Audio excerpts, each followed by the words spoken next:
ഇന്ന് ഞാനൊരു mixed fruit ജാമിൻ്റെ റെസിപ്പിയാണ് ഇവിടെ ചെയ്യുന്നത്. ഇത് എല്ലാ ഫ്രൂട്ട്സും വേണമെന്നില്ല, നമ്മളെ കയ്യിൽ നമുക്ക് അവൈലബിൾ ആയിട്ടുള്ള ഫ്രൂട്ട്സ് ഉപയോഗിച്ച് ഈ ജാം എളുപ്പത്തിൽ തന്നെ ചെയ്തെടുക്കാൻ പറ്റും. ഇതിൻ്റെ കൂടെ തന്നെ ഒരു പൈനാപ്പിൾ സ്ക്വാഷും കൂടി ചെയ്യുന്നുണ്ട്. ഞാനിവിടെ എടുത്തിരിക്കുന്ന ഫ്രൂട്ട്സ് എന്ന് വെച്ചാൽ ആദ്യം തന്നെ ഒരു പൊമഗ്രനേറ്റ്, അടുത്തതായിട്ട് എടുത്തത് ഒരു ആപ്പിൾ, പിന്നെ ചെറിയൊരു പഴുത്ത മാങ്ങ, പിന്നെ ഒരു കപ്പ് പപ്പായ, ഒരു കപ്പ് ഗ്രേപ്സ്, പിന്നെ എടുത്തത് ഒരു കപ്പ് പൈനാപ്പിൾ. പിന്നെ ഇതിലേക്ക് ഞാൻ ഒരു കഷ്ണം ബീട്രൂട്ട് എടുത്തിട്ടുണ്ട്, അത് കളറിന് വേണ്ടി മാത്രമാണ്. പിന്നെ വേണ്ടത് ഒരു പകുതി ലെമൺ. പിന്നെ ഇതിലേക്ക് ഒരു ചെറിയ പഴം എടുത്തിട്ടുണ്ട്. പിന്നെ വേണ്ടത് ഒരു 1.5 കപ്പ് ഷുഗറാണ്. ഇനി ആദ്യം തന്നെ നമ്മൾ എടുത്തു വെച്ച ഫ്രൂട്ട്സ് മുഴുവനായും തീരെ വെള്ളം ചേർക്കാതെ ഒന്ന് ജ്യൂസാക്കി എടുക്കണം.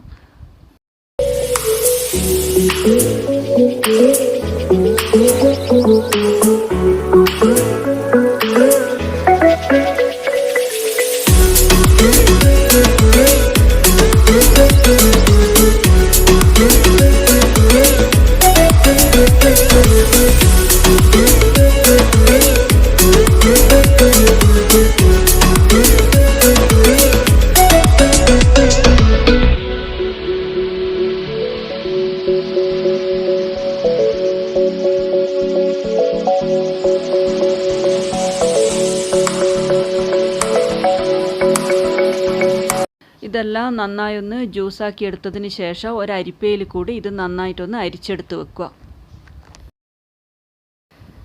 ഈ ജാമിലേക്ക് നമ്മൾ 2 കഷ്ണം പട്ടയും 1 ടീസ്പൂൺ ഏലക്കായ് പൊടിച്ചതും കൂടി ചേർക്കുന്നുണ്ട്.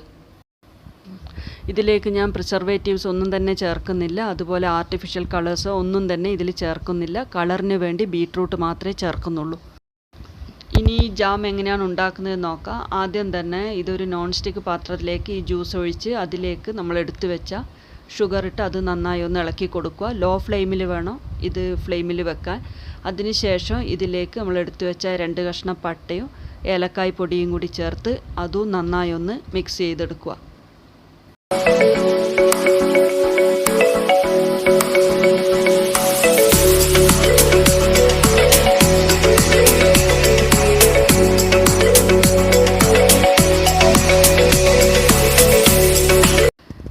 ജാം നന്നായി ഒന്ന് തിളച്ച് വരുമ്പോൾ നമ്മൾ എടുത്തു വെച്ച 1 ടേബിൾ സ്പൂൺ ലെമൺ ജ്യൂസ് ഇതിലേക്ക് ചേർത്ത് കൊടുക്കുക. അതും നന്നായി ഒന്ന് മിക്സ് ചെയ്തെടുക്കുക.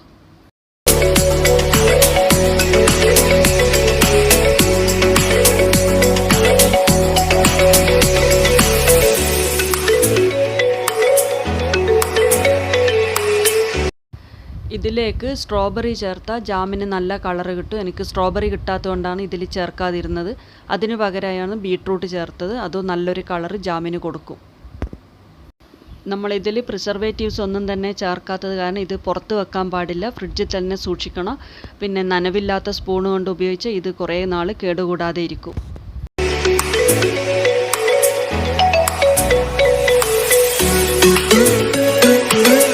ജാം ഏകദേശം റെഡിയായി വന്നിട്ടുണ്ട്. ഇനി ഇത് ശരിയായോ എന്നറിയാൻ വേണ്ടി ആദ്യം തന്നെ ഇതിന്ന് കുറച്ചെടുത്ത് ഒരു പ്ലേറ്റിലേക്കൊന്ന് വെച്ച് കൊടുക്കുക. അപ്പോൾ പ്ലേറ്റ് ചെരിച്ച് പിടിച്ചു കഴിഞ്ഞാൽ അത് ജാം അവിടെ തന്നെ നിൽക്കുന്നുണ്ടെങ്കിൽ ജാം റെഡിയായി എന്നാണ് അതിൻ്റെ അർത്ഥം. ഇപ്പോൾ ഏകദേശം ജാം ശരിയായി വന്നിട്ടുണ്ട്. പാത്രത്തിൽ നിന്ന് വിട്ട് വരാൻ തുടങ്ങിയാൽ ജാമിൻ്റെ പാകം ശരിയായി. ഇനി ഇത് ഒരു നല്ലൊരു എയർ ടൈറ്റ് കണ്ടെയ്നറിലേക്ക് മാറ്റി വെച്ച് നല്ല നനവില്ലാത്ത സ്പൂൺ കൊണ്ട് ഉപയോഗിച്ചാൽ കുറേ കാലം കേടുകൂടാതെ ഇരിക്കും.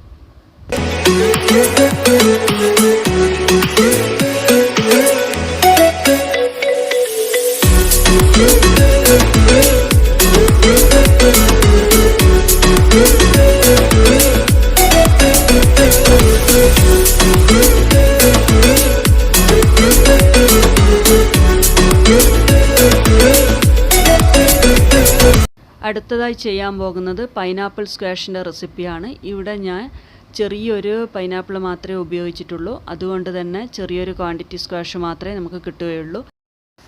ഇതിന് വേണ്ടത് ചെറിയൊരു പൈനാപ്പിൾ, ഒരു ലെമൺ വേണം. പിന്നെ വേണ്ടത് മധുരത്തിനനുസരിച്ചുള്ള ഷുഗറാണ്. ഞാനിവിടെ എടുത്ത് നല്ല മധുരമുള്ള പൈനാപ്പിൾ ആയതുകൊണ്ട് 1 കപ്പ് ഷുഗറിൻ്റെ ആവശ്യം ഇതിനുള്ളൂ. ഇനി ഇതുണ്ടാക്കുവാൻ ആദ്യം തന്നെ നമ്മൾ പൈനാപ്പിൾ തീരെ വെള്ളമൊന്നും ഒഴിക്കാതെ തന്നെ അത് ജ്യൂസാക്കി എടുക്കുക. അതിനുശേഷം നമ്മൾ എടുത്തു വെച്ച പഞ്ചസാര ഒരു പാത്രത്തിലേക്കിട്ട് അതിലേക്ക് അരക്കപ്പ് വെള്ളവും കൂടി ഒഴിച്ച് അത് നന്നായി ഒന്ന് ഒരു നൂൽ പാവായി വരുന്നത് വരെ ഒന്ന് തിളപ്പിക്കുക.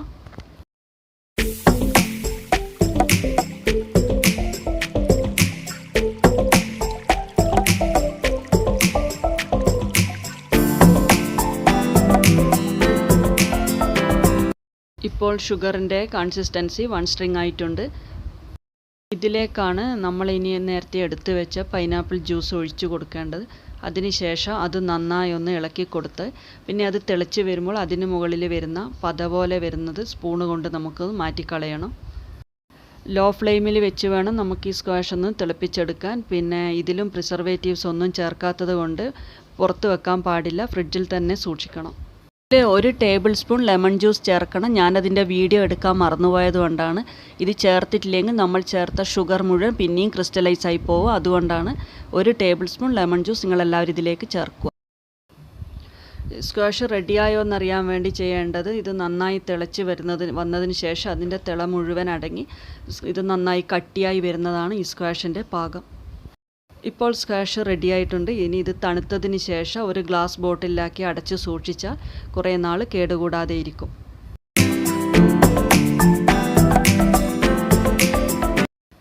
ഇനി ഇതൊരു 2 ടേബിൾ സ്പൂണെങ്കിലും ഒരു ഗ്ലാസ്സിലേക്ക് ഒഴിച്ച് അതിലേക്ക് തണുത്ത വെള്ളം ഒഴിച്ചാൽ നല്ലൊരു പൈനാപ്പിൾ സ്ക്വാഷ് റെഡിയായി.